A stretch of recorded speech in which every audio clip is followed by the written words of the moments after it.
is the moment UFC fans around the world have been waiting for. Ladies and gentlemen, presenting the reigning, defending, undisputed UFC heavyweight champion of the world, Cain Velasquez! Cain Velasquez eats an elbow. Oh, huge knee. He's huge knee to the body. Lesnar's in big trouble. 15 seconds. That's it. It is all over. Cain Velasquez is the UFC heavyweight champion. And he's trying, but Cain is absolutely relentless. He's turtling up. Trying to finish it right here. It is all over. This was the Cain Velasquez we all expected in the first fight, and Junior is wearing down. He's wearing down already, and it's the first round. Big right hand by Velasquez. Caught him with a Huge big right hand. by Cain. Cain trying to finish this fight early.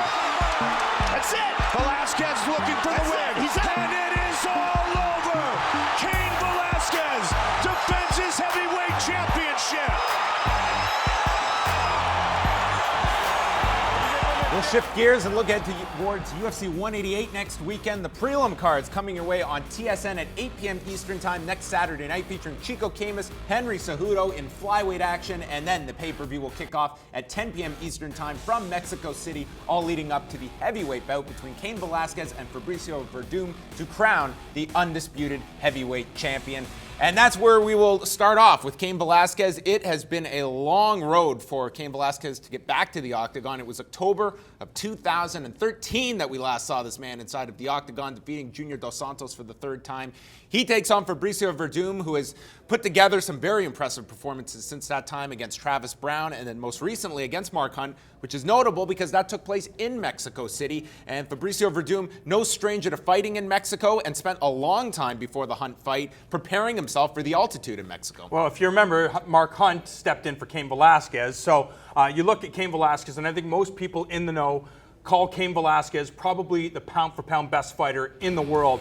He has big power. He's got that wrestling background. He trains at one of the best camps in the world in the American Kickboxing Academy with the light heavyweight champion Daniel Cormier and the middleweight title contender in Luke Rockhold. He's just ridiculous. He has so many tools, and his relentlessness, as I mentioned, his power. The problem is he can't stay healthy.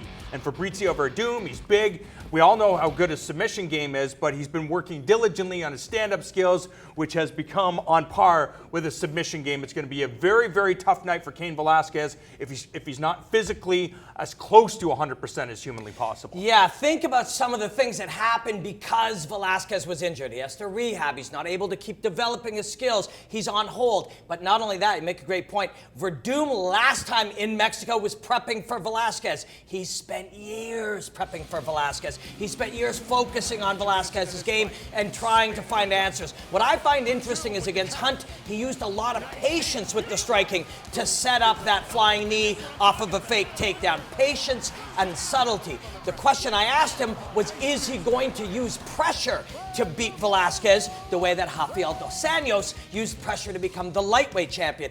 That's what's interesting to me because we haven't seen him do that yet. And if you don't pressure Velasquez, he's going to pressure you. And nobody pressures like Cain Velasquez does. Werdum as well, I mean, for so many years, it was always his just incredible ground game that everyone marveled over. But over the last decade, we've seen him completely transform himself under Rafael Cordero to be one of the more dangerous strikers at heavyweight. And I think it's that mixture that makes this such an interesting fight, no matter where this fight goes. Yeah, it's quite remarkable, but you have to realize the mentality of Fabricio Werdum. And a lot of the guys that were champions in a certain area, being jiu-jitsu for Fabricio Werdum, but the same thing with Jacare, world jiu-jitsu champion, ADCC champion. They used that mentality to put the time in and the work and the energy to try to get better in the areas that they're weak. they're no longer weak in those areas. We've seen Jacare's improvements in the stand-up game. Same with Fabrizio Werdum, and you mentioned the lightweight champion Rafael dos Anjos. Cordero doing an awesome job. Yeah, Werdum is good everywhere now, but there will be some areas where Velasquez is better. The wrestling, the in-between, the cage work. Will that be a factor? Because that's what I'm thinking, is that Velasquez has to make that a factor. He has to make Werdum be a dual specialist. Dangerous on the feet, dangerous on the mat, and Velasquez wants to own everything else. Cain Velasquez wants to own it with pressure. He wants to own it with pace. These positions, these in-between positions are the one he wants to make that factor. Right there. You're not playing jiu-jitsu and there's a guy on top of you. You're not playing jiu-jitsu when he gets in and gets aggressive on you. You're not playing jiu-jitsu when he throws you to the mat. He wants this to be about wrestling, the cage, the grind, pace, and fitness, not about the dual specialties of Werdum. We move over to lightweight action on the card, a fight that has been literally years in the making. Gilbert Melendez meets Eddie Alvarez. Back when these two were the respective lightweight champions in the Strikeforce and Bellator organizations, this was a dream fight amongst fans and amongst promoters. Bjorn Rebney was really banging the drum hard for Alvarez to get this fight with Gilbert Melendez. Didn't come across those years back, but now they find themselves promoted under the one Zuffa umbrella, and here this fight is going to happen. I think a perfect setting in Mexico City for these two, and I mean for Eddie Alvarez, a scale named after this man, no less. Yeah.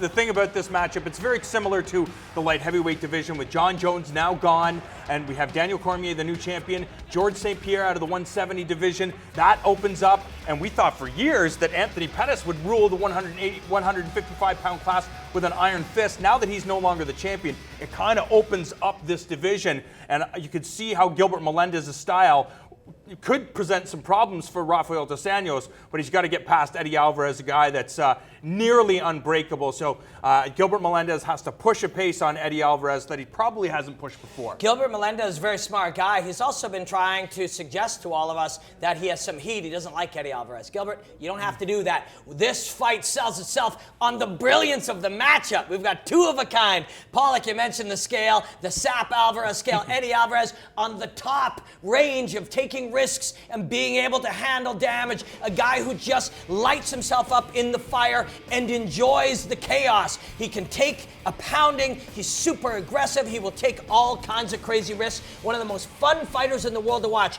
We've only seen one battle in the UFC from him.